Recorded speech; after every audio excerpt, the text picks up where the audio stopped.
नमस्कार, मी सेजल पुरवार. भाग्यविजय आमच्या स्पेशल शोमध्ये तुम्हा सगळ्यांचं स्वागत आहे.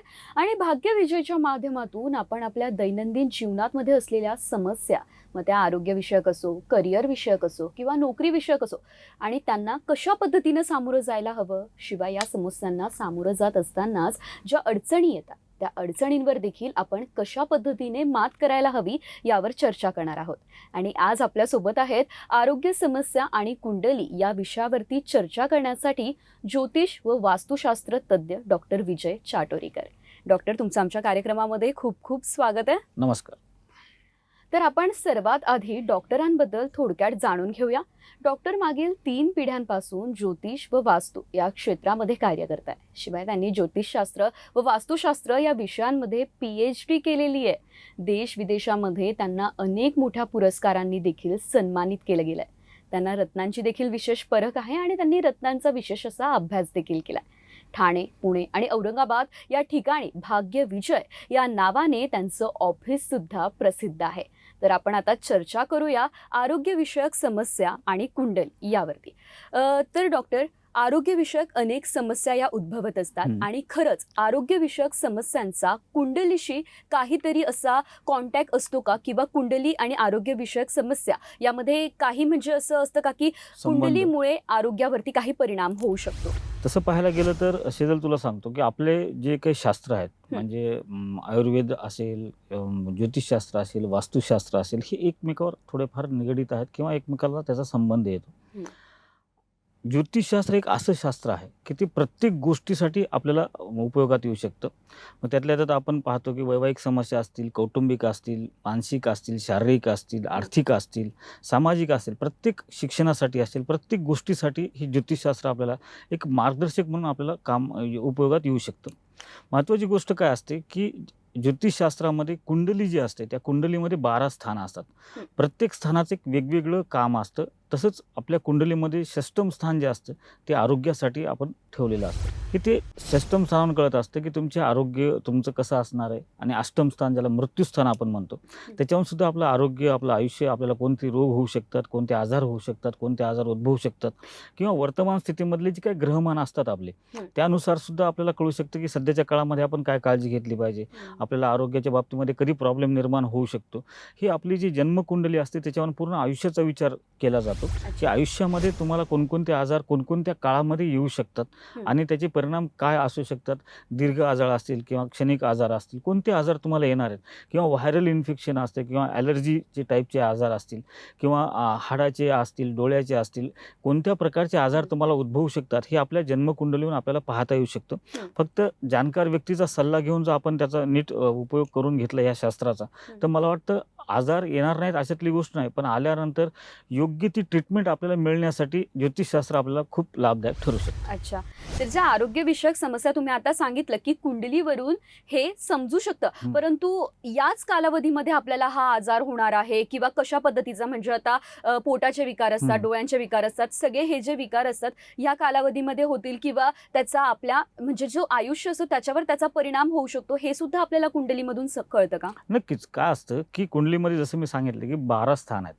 ते प्रथम स्थान जे असतं त्याच्यावरून तुमचं महत्वाकांक्षा, तुमचं ॲटिट्यूड, तुमचं प्रेझेंटेशन, ह्या गोष्टी कळत असतात. द्वितीय स्थानावरून धनस्थान आहे, धनसंचयाचं स्थान आहे, तुमच्या भावंडाचं स्थान आहे, तुम्हाला भावंडाचं प्रेम कसं मिळणार आहे, तुमच्याकडे आर्थिक संपत्ती कशी असणार आहे, तुमची सेविंग कशी असणार, हे दुसऱ्या स्थानावर कळत असतं. तिसरं जे स्थान असतं ते पराक्रमाचं स्थान असतं, की तुम्ही कोणत्या परिस्थितीमध्ये किती डिअरिंगनं कोणती डिसिजन घेऊ शकतात आणि तुमच्या मित्रांचं सहकार्य तुम्हाला तिथं कसं मिळू शकतं. चौथं जे स्थान असतं ते कुटुंबाचं स्थान असतं, आपल्या आईचं स्थान असतं. त्याच्यावरून तुम्हाला कौटुंबिक तुमचं जीवन कसं असणार आहे, कुटुंबातल्या लोकांच्या, वडीलधाऱ्या व्यक्तींचे तुम्हाला सहकार्य कसं मिळू शकतं, ह्या गोष्टी त्या चतुर्थ स्थानावर कळतात. त्यासोबत चतुर्थ स्थान हे सुद्धा कळतं की तुम्ही स्वतःच्या कमाईची स्थावर मालमत्ता, ज्याला इस्टेट म्हणतो आपण, ह्या गोष्टी तुम्हाला कितपत मिळू शकतात, किंवा तुमच्या आयुष्यात स्वतःचं घर आहे का नाही आहे, ह्या गोष्टी तुम्हाला चतुर्थ स्थानावर कळत असतात. पंचम स्थान जे असतं ते शिक्षणासाठी फार महत्त्वाचं असतं. त्याच्यामुळे शिक्षण कळतं आपल्याला की आपल्या करिअरची दिशा कशी ठरवायची, आपल्याला आपण शिक्षण कोणत्या क्षेत्रामध्ये केलं पाहिजे, आणि शिक्षण किती असणार आहे आणि कसं असणार आहे. त्यासोबतच पंचम स्थान हे वैवाहिक जीवनामध्ये संततीसाठी सुद्धा तेवढंच महत्त्वाचं असतं. तसं हे जे षष्टम स्थान आहे हे आरोग्यासाठी फार महत्त्वाचं असतं. अच्छा. म्हणजे प्रत्येक 12 स्थानं जे आहेत ते प्रत्येक काही काही गोष्टीसाठी महत्त्वाचे. जसे मी पहिले 5 सांगितले. तसं 6वं स्थान जे असतं ना, ते तुम्हाला हितशत्रूंचा त्रास किती होणार आहे, तुम्हाला आरोग्याचा त्रास कसा हं. होणार आहे, कोणकोणत्या पद्धतीनं तुम्हाला आरोग्याचा त्रास होऊ शकतो, तुम्हाला हं. मानसिक त्रास होऊ शकतो. जसं तू आता विचारलंस, की पोटाचा विकार किंवा डोळ्याचे विकार हं. हे सुद्धा त्याच्यावरून कळू शकतं आपल्याला, अच्छा. की तुमच्या त्या ठिकाणचा स्वामी कुठे बसलेला आहे. जर धनस्थानात असेल किंवा व्ययस्थानात असेल, तर हं. उजव्या डोळ्याला त्रास होणार आहे का डाव्या डोळ्याला त्रास होणार आहे. हं. ह्या गोष्टीसुद्धा आपल्याला पाहता येतात. अच्छा. पोटाचा विकार त्या ठिकाणी जर केतू असेल, राहू असेल, तर तुम्हाला पोटाचे विकार किंवा वजन वाढण्याचे प्रकार किंवा हं. डायजेशनचे प्रॉब्लेम ज्याला म्हणतो आपण, त्या गोष्टी तिथं आपल्याला होतात किंवा मानसिक त्रास असतात. डिप्रेशन येणं, मानसिक त्रास होणं. तर बरोबर. शनी चंद्राची युती जर तुमच्या षष्टम स्थानामध्ये असेल, तर तुम्ही डिप्रेशनमध्ये जाऊ शकता. हं. मानसिक आरोग्य तुमचं त्रासदायक होऊ शकतं. तसंच सप्तम स्थान हे लाईफ पार्टनरचं असतं. हं. त्याच्यात वैवाहिक जीवन आणि व्यवसायातील पार्टनर आपण बघत असतो, की अच्छा. त्याचा विचार त्या सप्तम स्थानावरून केला जातो. अष्टम स्थान जे असतं ते मृत्यू स्थान असतं. त्याच्यातून हं. तुमचं आयुष्य किती आहे, कसं आहे आणि कशा पद्धतीनं कोणकोणते दीर्घ आजारसुद्धा आपण याच्यावरून पाहत असतो. त्यासोबतच तुम्हाला विम्याचे पैसे कसे मिळणार आहेत, किती मिळणार हं. किंवा वडिलोपार्जित प्रॉपर्टीतून आपल्याला किती लाभ होणार आहे, नक्की. ह्याचा फायदा तिथं आपल्याला अष्टम अच्छा. स्थानावरून कळतो. नवम स्थान हे सगळ्यात महत्त्वाचं स्थान आहे कुंडलीमध्ये. त्याला आपण भाग्यस्थान म्हणतो. हं. भाग्यस्थान हे जे आपल्या भाग्योदय म्हणजे स्टॅबिलिटी ज्याला म्हणतो जीवनामध्ये, की आपण जे सगळे स्वप्न पाहतो आयुष्यामध्ये, की आपल्याला ह्या करिअरमध्ये कोणत्या स्टेजपर्यंत जायचं आहे, हं. आपलं घर झालं पाहिजे, गाडी झालं पाहिजे, जे काही स्वप्न आणि स्टेबिलिटी आपण ज्याला म्हणतो ते हं. नवम स्थानावरून पाहतो आणि परदेशातले ज्या गोष्टी आहेत त्यासुद्धा आपण नवम स्थानातून पाहत असतो. दशम स्थान हे जे आहे ते कर्मस्थान आहे. की अच्छा. तुमची नोकरी कशी असणार आहे, तुमचे उत्पन्न कसं असणार आहे, हं. तुमची काम करण्याची पद्धत कशी हं. असणार आहे, तुम्ही काम कसं करू शकता आणि काम करताना तुम्हाला काय त्रास होऊ शकतो आणि वडिलांची तुम्हाला किती सहकार्य मिळू शकतं कारण ते वडिलाचं पण स्थान आहे. हं. त्याचसोबतच एकादश स्थान म्हणजे उत्पन्नाचं ठिकाण. तुमचं हं. उत्पन्न कसं असणार आहे, तुमचं लाभ स्थान त्याला म्हणतो आपण, की तुमचं उत्पन्न कसं असणार आहे, कशा पद्धतीने तुम्ही उत्पन्न कमवू शकणार आहेत आणि तुमचे उत्पन्न किती असणार आहे आणि व्ययस्थान म्हणजे 12वं स्थान. त्याच्यातून तुमचे खर्च, कर्ज आणि परदेश गमन ह्या सगळ्या गोष्टी ठरल्या जातात. अशा प्रकारे 12 जे स्थान आहेत, त्या हं. प्रत्येक स्थानातून ह्या गोष्टी कळतात. जसं तू आता प्रश्न विचारलास, की कोणता आजार होणार आहे, हं. तर षष्टम स्थानाशी संबंधित कोणते ग्रह कुठं आलेले आहेत हे आपल्याला कळालं हं. आणि वर्तमान स्थितीमध्ये जर तिथं एखादा अशुभ ग्रह येत असेल, तर त्या काळामध्ये जसं आता एखाद्याच्या षष्टमात राहू आणि शनी आला, तर हं. त्यावेळेस त्याला स्किनचे प्रॉब्लेम होतात किंवा बुध असला तर पोटाचे प्रॉब्लेम येऊ अच्छा. शकतात. अशा प्रकारचे प्रॉब्लेम आपल्याला कधी येणार आहेत हे आपल्याला षष्टम स्थानावरून कळू शकतं. आता हे तर झालं, तुम्ही हे सांगितलं की कोणत्या स्थानामध्ये काय होऊ शकतं हे तुम्ही सांगितलं. परंतु स्पेशली आरोग्यासाठी कोणते ग्रहमान हे त्रासदायक असतात, हानिकारक असतात, त्याबद्दल काय सांगाल? महत्त्वाचं कसं असतं, की पापग्रह जे असतात, की कुंडलीमध्ये आपल्या काही ग्रह शुभ असतात, काही अशुभ असतात. हं. आता त्यातले अशुभ ग्रहामध्ये आपण राहू, केतू आहे, शनी आहे, सूर्य आहे, हं. मंगळ आहे. हे पापग्रह आहेत. हे जेव्हा वर्तमान स्थितीमध्ये आपल्या षष्टम स्थानामध्ये येत असतात, त्या वेळेसमध्ये आपल्याला त्या संबंधितले विकार ते आपल्याला होऊ शकतात. की बरोबर. ते कारकत्व कशाचं करतात ते ग्रह. हं. आता मंगळ असेल, तर मंगळ जर इथं आला, तर तो रक्ताचे विकार दाखवतो हं. किंवा त्या काळामध्ये एक लहान-मोठी शस्त्रक्रिया पण तुमची होऊ शकते. शनी असेल, तर तुम्हाला हाडाचा आणि किंवा कमरेखालच्या ज्या गोष्टी असतात, तिथे तुम्हाला इजा होण्याची शक्यता असते किंवा त्या बाबतीतलं दुखणं उत्पन्न होण्याची शक्यता असते. राहू असेल, तर तुम्हाला पोटाचा किंवा डायजेशनचे प्रॉब्लेम हे क्रिएट होतात. त्यानुसार आपल्याला त्याचे उपाय करावे लागतात. हे जे ग्रह आहेत ना, हे प्रत्येक पापग्रह असेल किंवा शुभग्रहाच्या सानिध्यामध्ये एखादा जर पापग्रह तिथं आला, तरी पण त्या बाबतीमध्ये काही आपल्याला त्याचे परिणाम भोगावे लागतात. ते आपल्याला आरोग्याच्या बाबतीमध्ये हे कळू शकतं. अच्छा. आता आपण सध्या पाहतोय, की आता हे सध्या व्हायरल आपण कोरोनाचं पाहतो सगळीकडे, की हे मागचं वर्ष सगळेजण म्हणजे न्यूज चॅनल पाहिल्यावर तर सगळ्यांना धास्ती बसावी किंवा प्रत्येकानं जाऊन डायरेक्ट टेस्टच करावी, अशा तुमच्या बातम्या असतात.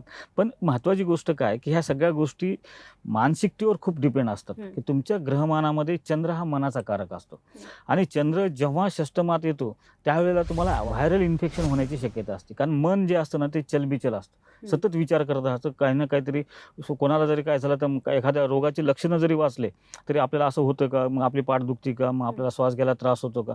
आणि जेव्हा तुमचं मन ते ठरवतं, हं. की तेव्हा ऑटोमॅटिकच त्या गोष्टी तुमच्या शरीरामध्ये घडायला लागतात. हं. त्यासाठी तुमचं मन कठोर असणं महत्त्वाचं आहे. त्यासाठी तुमच्या कुंडलीतला चंद्र जर षष्टम स्थानातून भ्रमण करत असेल हं. किंवा शनी चंद्राची युती होत असेल, हं. तर अशा वेळेला असे जे व्हायरल आजार असतात ते जास्त प्रमाणामध्ये उद्भवू शकतात. तर डॉक्टर, तुम्ही आता सांगितलं की कुंडलीमधलं कोणतं स्थान हे आरोग्यासाठी जास्त महत्त्वाचं असतं.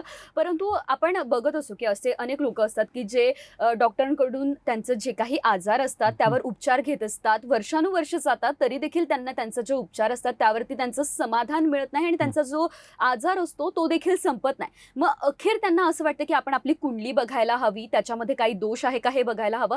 तर त्या लोकांनी नेमकं काय करायला हवं आणि कशा पद्धतीने त्यांना तुम्ही मार्गदर्शन करू शकता? कसं असतं माहिती आहे का, की बरेच जण परफेक्ट ॲनालिसिस ज्याला म्हणतो आपण, की दवाखान्यात गेल्यानंतर बरेच टेस्ट करून घेतात सगळ्या गोष्टी. कशात काही निघत नाही, पण त्या व्यक्तीला त्रास होतो. हो, बरोबर. आणि तो त्या व्यक्तीला माहीत असतो, की आपल्याला काय त्रास होतो. हं. आणि तो सगळे प्रयत्न करतो, चांगल्यातले चांगले डॉक्टर पाहतो, जेवढे काही स्पेशलिस्ट असतील त्यांच्याकडे जातो. हं. मग शेवटी कुठेतरी कुंडली दाखवायची म्हणून ते आमच्याकडे येतात. आणि मग आम्ही पत्रिका पाहिल्यानंतर आम्हाला लक्षात येतं, की त्यांचे नेमकं काय प्रॉब्लेम आहे. हं. हे कसं असतं माहिती आहे का, की हा जो त्रास असतो, की जो निदान होत नाही त्याचं, पण डॉक्टरला पण सांगता येत नाही, की ह्यांना नेमका आजार काय आहे. अशा वेळेस काय असतं, की ह्यांचा तो मानसिक आजार असतो. आणि तो चंद्रामुळे, जसं मागच्या प्रश्नाचं उत्तर देताना मी तुला सांगितलं, की चंद्र आपल्या पत्रिकेतला फार महत्त्वाचा असतो. बरोबर. तो शनी चंद्र किंवा बुध चंद्र जर त्यांच्या षष्टम स्थानामध्ये आले असतील, हं. तर ह्या व्यक्तीला एक मानसिक असं होऊन जातं, की अमुक माझे हे दुःखच असतं हं. आणि मग मला हा त्रासच आहे. महत्त्वाचं काय असतं, की हे सतत विचार केल्यामुळं होतं काय, की ते ज्या रोगाचे जे कारणं असतात ते त्यांच्या मनामध्ये घोळायला लागतं, त्यांच्या डोक्यामध्ये, आणि तसेच मग त्यांची बॉडी पण रिॲक्ट करायला लागते. अच्छा. कोणताही आजार हा आपल्या मनोबलावर आपण कितीही त्याच्यापासून आपण चांगलं संरक्षण मिळवू शकतो. हं. पण असे काही मनानं कमजोर लोकं असतात, हं. की त्यांना त्या मानसिकतेमुळेच त्या आजाराचा खूप इश्यू होतो आणि तो मोठा होतो. अशा वेळेस आम्ही त्यांचं मन कठोर होण्यासाठी किंवा काही गोष्टी त्यांनी इग्नोर करण्यासाठी आणि जे काही ग्रहमानामुळं तो त्रास होतोय त्यांना, त्याच्यानुसार त्यांना काही उपासना असतात, मंत्र असतात, रत्न असतात, त्यांची आम्ही त्यांना सुचवत असतो, की जेणेकरून त्यांची जी मानसिकता आहे थोडी कठोर झाली पाहिजे, काही गोष्टी इग्नोर करता आल्या पाहिजेत आणि त्याचा बाऊ न करता त्याच्यावर योग्य ती ट्रीटमेंट पण त्यांना मिळाली पाहिजे. अशा दृष्टिकोनातून आम्ही त्यांना काही अच्छा. उपाय देतो, रत्नाच्या स्वरूपात, यंत्राच्या स्वरूपात आणि मंत्राच्या स्वरूपात, की जेणेकरून त्यांना जो त्रास आहे तो कमी होऊन जातो. आता म्हणजे काही लोकांची अशी मानसिकता होऊन जाते का मी हा रत्न घातलाय किंवा ही माळ घातली आहे तर त्याच्यावरून आता मला हा आजार जो आहे तो माझा जाणार किंवा आता मला उपचार घ्यायची काही गरज नाहीये, तर त्यांना तुम्ही काय सांगाल? महत्त्वाचं कसं असतं माहिती आहे का, आजार, कोणत्याही आजारावर रत्न हे चांगल्या प्रकारे काम करतात, त्यात अच्छा. काही वाद नाही. हं. फक्त कसं आहे, की तुम्ही योग्य व्यक्तीकडून ती घेतली पाहिजेत. काय असतं बरेचदा माझी सिंह रास आहे म्हणून मी माणिक वापरतो, तुझी कर्क रास आहे म्हणून तू मनानं चंद्राचं रत्न मोती घातलं, असं होत नसतं. त्यासाठी नेमकं परफेक्ट ॲनालिसिस आणि परफेक्ट सोल्युशन ज्याला म्हणतो आपण, ह्या गोष्टी तुम्हाला मिळणं गरजेचं असतं. मुळात काय असतं, की बरेच जण काय करतात, की असा हा टीव्हीवरचा शो, आपण आता इथे जनरल चर्चा करतो आणि मी सांगितलं समजा, की अमुक राशीच्या लोकांनी अमुक रत्न धारण केलं पाहिजे. तर हे राशीवर नसून तुमच्या जन्मपत्रिकेतले ग्रहमान 12 स्थानं जे आहेत कुंडलीतले, त्यातले जे 9 ग्रह आहेत ते कोणत्या स्थानात कसे बसलेत, कोणाच्या सानिध्यात बसलेत, त्यानुसार ते रत्न सुचवलेले असतात. त्यानुसार ते रत्न आपण जर धारण केले तर नक्की आपल्याला ते लाभदायक ठरू शकतात. तर आताच आपल्याला डॉक्टरांनी सांगितलंय की तुम्हाला योग्य ट्रीटमेंट मिळणं आणि जरी तुम्ही रत्न घालत असाल तरीही ते योग्य व्यक्तीकडून घेणं ते खूप जास्त गरजेचं आहे, कारण की त्या रत्नांची जी शुद्धता असते याची सुद्धा तुम्हाला माहिती असणं खूप जास्त आवश्यक आहे. तर तुम्हाला काहीही समस्या असतील, त्यासाठी तुम्हाला डॉक्टरांचा सल्ला हवा असेल तर आमच्या स्क्रीनवरती डॉक्टरांची वेबसाईट आहे, शिवाय त्यांचा मेल आयडी आहे, शिवाय त्यांना कॉन्टॅक्ट करण्यासाठी त्यांचे फोन नंबर सुद्धा आम्ही स्क्रीनवर दिलेले आहेत. त्यावर तुम्ही थेट कॉन्टॅक्ट करू शकतात आणि डॉक्टरांशी संपर्क साधू शकतात. खरंच कुंडली ही आरोग्यासाठी तितकीच महत्त्वाची आहे का? तर डॉक्टर, आपण या विषयावरती चर्चा करतोय. आता आपण मगाशी बघितलं की कोणत्या ग्रहमानांचा कशा पद्धतीने परिणाम होतो किंवा कोणते रत्न वापरले पाहिजे आणि ते कशा पद्धतीने वापरणं हे गरजेचं आहे. शिवाय आता मला हे जाणून घ्यायचंय की खरंच आपल्याला म्हणजे जीवनामध्ये कोणते आजार होऊ शकतात किंवा ह्या वेळेमध्येच आपल्याला हा आजार होणार आहे हे सुद्धा आपल्याला कुंडलीवरून कळू शकतं का? नक्कीच. आपल्या कुंडलीमध्ये कसं असतं, की एक जन्म कुंडली, आपण ती ज्याला आपण लग्न कुंडली म्हणतो, की ती जन्मता ती बनवलेली असते, की जेव्हा जन्मल्या आपले ग्रहमान कसे होते, कोणते ग्रह आपल्यापासून किती अंतरावर होते, त्याचं एक गणित असतं आणि त्याच्यावर एक प्रिडिक्शन तयार केलं असतं. आणि गोचरीमध्ये म्हणजे वर्तमान स्थितीमध्ये हे ग्रह भ्रमण करत असतात, फिरत असतात. सूर्याच्या भोवती सगळे ग्रह फिरतात. तसंच पृथ्वी पण सूर्याभोवती फिरते, त्यासोबत स्वतःभोवती पण फिरते. तर हे ज्या गोष्टी आहेत, तर हे ग्रहांची जी भ्रमंती असते ना, ही काही ग्रह 2.5 वर्षाला बदलतात, काही ग्रह 1.25 महिन्याला बदलतात, काही ग्रह जसं शनीची 7.5 म्हणतो आपण, बरोबर. 7.5 वर्षाची का असते तर शनी अडीच वर्षाला बदलत असतो आणि व्यय स्थानात असेल, प्रथम स्थानात असेल किंवा दुसऱ्या स्थानात असेल तर असे अडीच असे 7.5 वर्षाचा तो शनीची 7.5 असते. तर हे जे ग्रह असतात हे जेव्हा बदलत असतात त्यानुसार महादशा सुद्धा आपल्याला येत असतात. काही विषुत्तरी महादशा असतात. ह्या दशा अशुभ ग्रहाच्या जेव्हा जेव्हा येतात आणि अशुभ ग्रह किंवा आपण म्हणतो की शनीची 7.5 असेल किंवा गुरु अशुभ येतो, 4, 8, 12वा गुरु येतो आपल्याला. असे जे ग्रहमान असतात ना त्यानुसार आपल्याला कळू शकतं की कोणत्या ग्रहमानामध्ये कोणता ग्रह तुमच्या षष्ठाशी संबंधित आहे, कोणता ग्रह तुमच्या अष्टमाशी संबंधित आहे, तुम्हाला दीर्घ आजार होणार आहे का, सूक्ष्म आजार होणार आहे किंवा एखादं लहान मोठी शस्त्रक्रिया होणार आहे का, लहान मोठं गंडांतर याला म्हणतो की लहान मोठा अपघात होऊ शकतो का, ह्या सगळ्या गोष्टी आपण आपल्या पत्रिकेतल्या ग्रहांच्या भ्रमणावरून आपण ठरवू शकतो की शनी कधी बदलतोय, गुरु कधी बदलतोय, राहू कधी बदलतोय. तर ह्या ग्रहानुसार आपल्याला कळू शकते किंवा तुमची जी विषुत्तरी महादशा आहे ती महादशा कशाची चालू आहे, त्या महादशेमध्ये अंतर्दशा कशाची चालू आहे, त्यासोबतच आंतरदशामध्ये सूक्ष्मदशा कशाची चालू आहे, त्यानुसार सुद्धा तो एक ठराविक पिरियड असतो 10 दिवसाचा. म्हणजे सूक्ष्मातली सूक्ष्मदशा आपण घंट्यांची सुद्धा काढू शकतो. दिवसातल्या ह्या 3 तासामध्ये काय होणार आहे एवढं सुद्धा आपण सूक्ष्म पद्धतीनं आता या कॉम्प्युटरमुळे खूप गणित सोपं झालेलं आहे. त्यामुळं आपण ती माहिती काढू शकतो. नेमकं आपल्याला काय त्रास होणार आहे त्यानुसार आपण जर विशिष्ट व्यक्तीकडून म्हणजे ज्याला खरंच ज्ञान आहे कुंडली शास्त्राचं अशाकडून जर मार्गदर्शन घेतलं तर आपल्या भविष्यात येणाऱ्या प्रत्येक गोष्टीचं मार्गदर्शन आपल्याला मिळू शकतं. आता हे तर झालं, परंतु डॉक्टर असं म्हणतात की ग्रह फिरतात. आता कोणता आजार नाहीये, परंतु पुढे आजार होणार आहे, पुढे ग्रहांची स्थिती बदलणार आणि तेव्हा मग असा एखादा दीर्घकालीन आजार होणार हे सुद्धा आपल्याला आता कुंडलीवरून कळू शकतं. हो, नक्कीच कळतं ना की जेव्हा आपण पाहतो जसं मी तर सांगितलं की वर्तमान स्थितीमध्ये हे भ्रमण असतं ग्रहांचं आणि पुढे एखाद्या वेळेस जर तुमच्या कुंडलीमध्ये षष्ठामध्ये, अष्टमात किंवा नवम स्थानामध्ये किंवा दशम स्थानामध्ये शनी मंगळाची युती होणार असेल तर अशा वेळेस कळतं की तुमचं लहान मोठं ऍक्सिडेंट होण्याची शक्यता असते. किंवा राहू तुमच्या अष्टमामध्ये असेल आणि त्यासोबत मंगळ जर तिथं आला तर तुमचं एखादं पोटाचं ऑपरेशन होऊ शकतं किंवा त्या बाबतीतले आजार उत्पन्न होऊ शकतात किंवा मोठा एखादा आजार होऊ शकतो की ज्यामुळे तुम्हाला आयुष्यभर पुढे औषधावर डिपेंड राहावं लागणार किंवा औषध घ्यावं लागणार. तर असे जे आजार आहेत हे आपण आपल्या कुंडलीतल्या जे भ्रमण असतं ग्रहांचं त्यानुसार ठरवू शकतो की नेमकं कोणत्या काळामध्ये कोणते ग्रहमान तुम्हाला कसे येणार आहेत. जसं आपण राशी कुंडली म्हणतो की आज आपण आताची कुंडली मांडली तर आता कोणत्या ग्रह कोणत्या स्थानामध्ये आहेत आणि याच्यानंतर कधी तो बदलणार आहे हे आपल्याला पंचांगावरून कळतं आणि त्यानुसार जर आपण त्यांना आधीच इंटिमेशन दिलं की ह्या काळामध्ये थोडं तुम्हाला तब्येतीची काळजी घ्यावं लागणार आहे, थोडं खाण्यापिण्याकडे लक्ष द्या, तुम्ही जास्त खाऊ नका किंवा जास्त मसालेदार खाऊ नका, जास्त तेलकट खाऊ नका, त्यामुळे त्या संबंधितले आजार तुम्हाला होऊ शकतात किंवा मोठा एखादा आजार होऊ शकतो हे आपण आपल्या त्यांची पत्रिका पाहून अभ्यास करून त्यांना व्यवस्थित सांगू शकतो. आता डॉक्टर असं पण असतं की जन्म झालेला असतो बाळाचा आणि तेव्हाच असं सांगितलं जातं की याला थोडं गाडीपासून लांब ठेवा, याला पाण्यापासून लांब ठेवा किंवा हा तिथे गेला तर ही गोष्ट होऊ शकते. आता जर आपण अपघात बघितला तर पुढे हा अपघात घडणार आहे यासाठी तू सावध राहा, ह्या गोष्टी कुंडलीच्या मार्फत सांगितल्या जातात. तर हे कितपत योग्य आहे आणि पुढे खरंच ही गोष्ट होणार आहे हे कुंडली मार्फत कळतं का? एक पहिली गोष्ट सांगतो की काय असतं, कुंडली ही मार्गदर्शक शास्त्र आहे. अच्छा. का असतं की जेव्हा मी एखादी पत्रिका माझ्याकडे येते आणि मला ते विचारतात की ह्याच्या बाबतीमध्ये काय काळजी घेतली पाहिजे तेव्हा आम्ही सांगतो की ह्याला पाण्यापासून धोका आहे, ह्याला वाहनापासून धोका आहे किंवा लहान मोठा अपघात होण्याची शक्यता आहे. हे कशामुळे सांगितलं असतं की भविष्यात त्याच्या कुंडलीमध्ये ग्रहमान कसे येणार आहेत हे माहीत असतं, त्यानुसार अंदाज असतो. त्यावेळेस जर त्यांनी काळजी घेतली तर नक्कीच त्याचं व्यवस्था. जर एखाद्याला आपण सांगितलं की तुझा ॲक्सिडेंट नाही होणार आणि तो रेल्वेच्या समोर जाऊन उभा टाकला त्याला काय पर्यायच नाही ना, त्याचा ॲक्सिडेंट होणारच ना. तर काळजी घे नाही, कसे योग येत असतात, योग हे येत असतात त्या वेळेला तुमचे प्रयत्न काय आहेत हे फार महत्त्वाची गोष्ट असते. बरेचदा काय असतं की आपण चुकीचे प्रयत्न करतो, त्याचे चुकीचे रिझल्ट आपल्याला भोगावे लागतात. आपण जर योग्य पद्धतीने योग्य मार्गदर्शन घेऊन जर आपण प्रयत्न केले तर आपल्याला येणारे जे काही गंडांतर असतात, अपघात होण्याची शक्यता असतात. आपण जर वाहन सुरक्षित चालवलं तर आपला अपघात होणार नाही. आपण सहज पाहतो की अमावस्या पौर्णिमेला जास्त करून अपघात होतात. काय असतं की अमावस्या पौर्णिमेला भरती आवटी पण येते. बरोबर. चंद्र जो आहे ना आपल्या पत्रिकेतला तो फार कारक असतो. चंद्र हा मनाचा कारक असतो.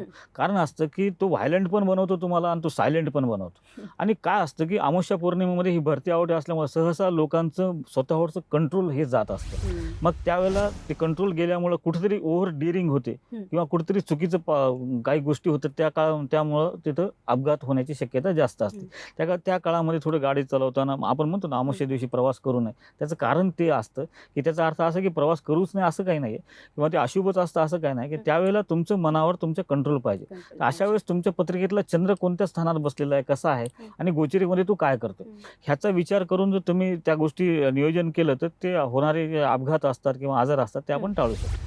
आताच तुम्ही सांगितलं की मनावर कंट्रोल असायला हवं. काही लोक असे असतात की कुंडली दाखवली आणि घाबरून जातात. नाही बाबा मला ह्या गोष्टीपासून लांबच राहायला सांगितलंय तर मी या गोष्टीपासून लांबच राहणार. त्या लोकांना तुम्ही काय सांगू इच्छिता मुळात की काय आहे, की हे असं घाबरून एकतर पहिली गोष्ट असते, की कोणत्याही ज्योतिषानं असं घाबरून टाकू नये. ओके. ज्योतिषाचं काम एक असतं, की आपल्याकडे जेव्हा कोणताही जातक म्हणजे क्लायंट येतो, तो काहीतरी परेशानीमध्ये असतो, काहीतरी अडचणी असतात, तेव्हाच तो आपल्याकडे येत असतो. बरोबर आहे. अशा वेळेस त्याचं मनोधैर्य वाढवणं हे ज्योतिषाचं काम असतं. त्याला घाबरून टाकणं, की तुझं असं होईल, तसं होईल, अमुक होईल, तसं होईल, हे करावं लागेल, ते असं करण्यापेक्षा, की त्यातून चांगलं काय होणार हे सांगण्याचा प्रयत्न ज्योतिषानं जास्तीत जास्त केला पाहिजे.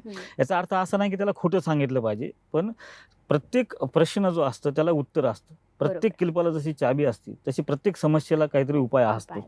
तो एक ठराविक पिरियड असतो. त्या पिरियडमध्ये थोड्या गोष्टी काळजी घेतल्या पाहिजेत आणि त्याचा अर्थ असा नाही, की तुम्ही त्याला पाण्यापासून धोका आहे. मग पाणी पिताना सुद्धा माणसाला ठसका लागून माणूस मरू शकतो. बरोबर आहे. आता पाण्यात बुडूनच मेलं पाहिजे असं काही नाहीये ना. तर बरेचदा असं होतं, की लोक त्याचा बाऊ जास्त करतात, भीती जास्त निर्माण करतात, पण तशी भीती बाळगण्याची गरज नसते. प्रत्येक गोष्टीला सोल्युशन असतं. जाणकार व्यक्तीचा सल्ला घ्यावा अशा व्यक्तीने आणि योग्य ते त्याच्यावर जे काही उपाय असतात ते आपण केले पाहिजेत. नक्कीच आपल्याला त्याच्यातून मार्ग योग्य तो मिळू शकतो. तर आपल्याला डॉक्टरांनी सांगितलेलं आहे तुम्हाला योग्य उपाय सांगणारा व्यक्ती जर असेल तर तुम्हाला अशी घाबरून जाण्याची गरज नसते. तर डॉक्टर आता तुम्ही हे तर सांगितलं, परंतु आता आरोग्य चांगलं ठेवायचं असेल नेहमी तर त्याच्यासाठी कोणत्या रत्नांचा आपण वापर करायला हवा? कसं असतं, की प्रत्येक जसं रत्न जे आहेत ना, ह्या धकाधकीच्या जीवनामध्ये जे भौतिक सुखाच्या मागे सगळं जग लागलेलं आहे. आता जप, अनुष्ठान, तप वगैरे करायला वेळ कोणाकडेच नाही आणि रत्न ही अशी गोष्ट आहे, की त्यासाठी वेगळं काही खर्च करा, वेगळं काही करायची गरज नाही. कारण तुम्ही हातामध्ये घालू शकता, गळ्यामध्ये घालू शकता, शरीरावर कुठे तुम्ही ते धारण करू शकता, की जेणेकरून त्याचा रिझल्ट तुम्हाला चांगल्या पद्धतीने मिळू शकतो. त्याच्यातले जे कॉस्मिक रेज असतात ना, ते पॉझिटिव्ह असतात, करत असतात. फक्त रत्न कोणतं धारण करायचं हे आपल्याला परफेक्ट कळायला पाहिजे आणि ते जाणकार व्यक्तीकडून आपण जाणून घेतलं पाहिजे. बरेचदा काय असतं, की रत्न चुकीचं धारण केल्यामुळे त्याचे साईड इफेक्ट पण होतात. त्यासाठी योग्य त्या व्यक्तीकडून जर आपण ते रत्न घेतलं आणि हे रत्न प्रत्येक ग्रहाची 9 रत्न, ते प्रत्येक रत्न आपल्यासाठी कामाचं आहे. नेमकं कोणतं रत्न तुम्हाला सूट होणार आहे, कोणता ग्रह तुमच्या कुंडलीमध्ये कमजोर आहे, त्याला स्ट्रॉंग करण्यासाठी कोणतं रत्न धारण करता येईल, हे जाणकार व्यक्तीकडून जर तुम्ही जाणून घेतलं तर मला असं वाटतं, की प्रत्येक रत्न आपल्याला कामी येऊ शकतं. आता अनेक आमचे प्रेक्षक असतील ज्यांना तुमच्याशी संपर्क साधायचा असेल किंवा तुमच्याशी भेट घ्यायची असेल, त्यांच्या ज्या समस्या आहेत त्या सोडवायच्या असतील तर त्यांनी कशा पद्धतीने तुमची भेट घेतली पाहिजे, त्यांना काय सांगाल तुम्ही? माझी भेट घ्यायची असेल तर एकतर दर रविवारी मी ठाण्यामध्ये असतो, अच्छा. दर शनिवारी मी पुण्यामध्ये असतो आणि दर बुधवार गुरुवारी मी औरंगाबादमध्ये असतो. आणि याशिवाय जर प्रत्यक्ष येऊन भेटता येत नसेल तर काय बरेच आपला शो आता बरेच लोक पाहतात आणि देश विदेशामध्ये सुद्धा पाहायला जातो. तर अशा वेळेस त्यांना प्रत्येकालाच माझ्याकडे येणं होत नाही, तर आपण फोनद्वारे सुद्धा त्यांना मार्गदर्शन करतो, फोन कन्सल्टिंग पण करतो. फक्त अपॉइंटमेंट घेणं गरजेचं आहे. जे स्क्रीनवर नंबर आहे त्याच्यावर फोन लावून अपॉइंटमेंट घेणं गरजेचं आहे. विशेष करून आपण जे उपाय देतो, रेमेडीज देत असतो त्यांना, हे रत्न आणि यंत्राच्या स्वरूपामध्ये देत असतो, की जेणेकरून त्यांचा वेळ वाचला पाहिजे आणि त्यांना जास्तीत जास्त फायदा मिळाला पाहिजे. आता ही रत्नाच्या शुद्धतेबाबतीत तू आता बोललीस, की रत्नामध्ये काय असतं शुद्धतेमध्ये, की त्याचा रंग, त्याची ट्रान्सपरन्सी, त्याचा स्पेसिफिक ग्रॅव्हिटी, त्याचा हार्डनेस आणि कलर आणि कट, ह्या सगळ्या गोष्टी फार महत्त्वाच्या असतात. की कोणते रत्न किती वजनाचे धारण केले पाहिजेत हे सुद्धा कळायला पाहिजे. त्या व्यक्तीच्या पत्रिकेतल्या ग्रहमानांच्या स्थितीनुसार ते ठरत असतं, की तुम्ही कोणतं रत्न किती कॅरेटचं, कॅरेट म्हणजे त्याचं वजन असतं आणि त्याची शुद्धता पाहण्यासाठी जाणकार व्यक्तीकडून ती रत्न धारण करणं गरजेचं असतं. की माझ्याकडे जे रत्न आहेत ते आपण एकदम टेस्टिंग केलेले असतात, शुद्ध केले असतात आणि त्याची गॅरंटी असते. आम्ही जर कोणाला रत्न देत असेल तर मी त्याची गॅरंटी घेतो. 1 वर्षात जर त्यांना फायदा नाही झाला तर आपण 70% त्यांना कॅशबॅक करत असतो. तर अशा पद्धतीनं आपण मार्गदर्शन करतो. त्यांची पत्रिका पाहून त्यांची बरेचदा व्हिडिओद्वारे सुद्धा आपण त्यांना मार्गदर्शन करतो. आणि माझं ह्या कार्यक्रमाच्या माध्यमातून सगळ्यांना विनंती आहे, की माझं यूट्यूब चॅनल आहे डॉक्टर विजय चाटुरकर या नावानं, त्याला सबस्क्राईब करा, जेणेकरून तुम्हाला जास्तीत जास्त व्हिडिओ पाहता येतील आणि तुम्हाला तुमच्या समस्येचं समाधान करून घेता येईल. तर आपल्याला डॉक्टरांनी सांगितलंच आहे की कशा पद्धतीने तुम्ही त्यांची भेट घेऊ शकतात आणि ते तुम्हाला कन्सल्टिंग पण कशा पद्धतीने करतील. परंतु मी पुन्हा एकदा सांगते, अपॉइंटमेंट घेणं खूप गरजेचं आहे, कारण की गर्दी असते. तुमचा पण वेळ वाचेल आणि डॉक्टरांचा पण वेळ त्या माध्यमातून वाचू शकतो. आणि आता अपॉइंटमेंट घेण्यासाठी काय करायचं आहे, डॉक्टरांची ईमेल आयडी आहे, त्याच्यासोबतच फोन नंबर सुद्धा आहेत जे आपल्या स्क्रीनवरती चाललेले आहेत. त्या नंबरवरती तुम्ही कॉन्टॅक्ट करा आणि मेल सुद्धा तुम्ही करू शकतात. किंवा जर तुम्हाला प्रत्यक्ष भेट घेणं हे होत नसेल किंवा जमणार नसेल, तर तुम्ही डॉक्टरांना कॉलच्या माध्यमातून किंवा फोनद्वारे सुद्धा संपर्क साधू शकतात आणि तुम्ही तुमची जी समस्या आहे त्याचं निरसन करण्यासाठी डॉक्टरांशी संवाद साधू शकतात आणि नक्कीच तुमच्या समस्येचं निरसन त्या ठिकाणी होऊ शकतं. चला तर यासोबतच या कार्यक्रमामध्ये वेळ झाली आहे इथेच थांबण्याची, परंतु ताज्या अपडेटसाठी बघत राहा लोकशाही न्यूज.